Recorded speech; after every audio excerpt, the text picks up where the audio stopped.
Now let's talk some more about what we are calling Bourbongate. Yesterday we told you about the drama with the Oregon Liquor and Cannabis Commission after the Oregonian learned about an investigation that took place last year. It found that the top OLCC officials were setting aside rare bourbons like Pappy Van Winkle so they could buy it themselves rather than allowing the public to have a chance. And it was not a one-time thing. The practice was going on apparently for at least 8 years and involved 6 top managers, including the executive director, Steve Marks, and his second in command. Marks resigned effective yesterday.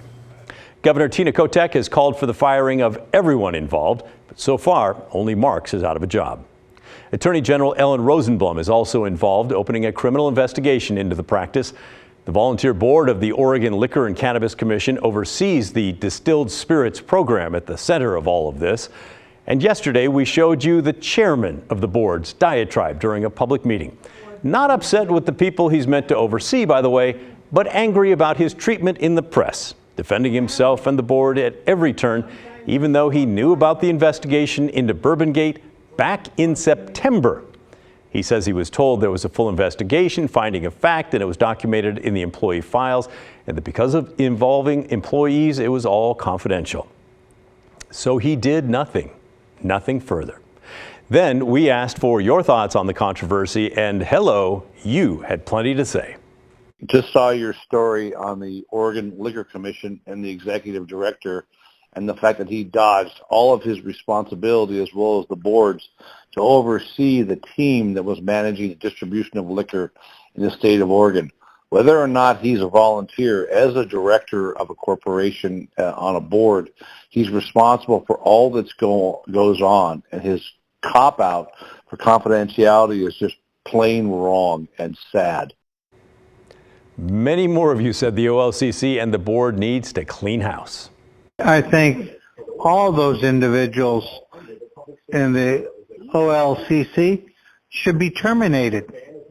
That's disgusting what they've done. Including the volunteers on board. Including the volunteers on the board. Thank you. I just watched your story with the OLCC chairman of the board defending himself. The question that really needs to be asked is, while he kept repeating they didn't know anything, is why didn't you know anything?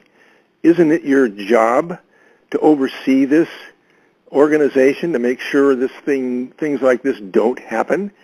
I mean, you may be honest, sir, but you're also incompetent or just not doing your job. Either way, you ought to, if you had any honor, resign, and the whole board ought to resign. And let's start over with people that actually know what they're doing and will oversee this agency properly. Thanks. Hi, my name is Ken. In my opinion, regarding the OLCC, they should clean house and start over.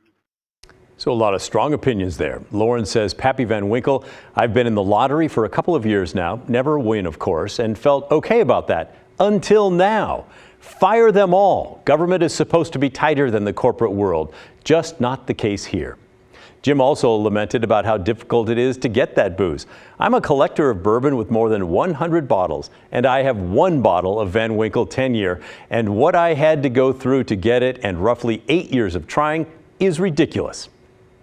But we want both sides here, so we'll tell you not everyone was all that mad about this, including Tracy, who said, in a nutshell, they didn't do anything wrong. They were told action was taken, it was confidential, the board doesn't get paid. Seriously, it's not really that big of a deal. In Kentucky, it sells for a regular price, and they have tons. So it's not rare nor hard to get if you really want it. A viewer who did not leave a name said, who cares about a few bottles of expensive bourbon? You can get meth, fentanyl, heroin, and other hard drugs for pennies on any street corner in Portland. And many of you had differing views on whether or not it was a big deal, but many of you did agree on one thing. Larry says, I couldn't care less. The OLCC should be eliminated anyway. They're a useless waste of money. I'm in agreement that they should have stepped down, but this is such a red herring issue. The OLCC issue that is on tonight's program brings up something that a lot of us taxpayers have been wondering about, and that is, why do they even exist? Washington State eliminated their Liquor Control Commission, and that sounds like something that we should do. It would seem to be a good time to eliminate the Liquor Control Commission, and I think that's something that we've been talking about for years. Thank you. Washington State did privatize their liquor sales back in 2011 and 2012, and many of you argue there's just no need for the OLCC here in Oregon. So after this scandal, away with it, you say. But we'd love to hear more of what you're thinking about all this tonight. Did any of those opinions change your mind, move you one way or the other? Or do you still feel strongly one way or another?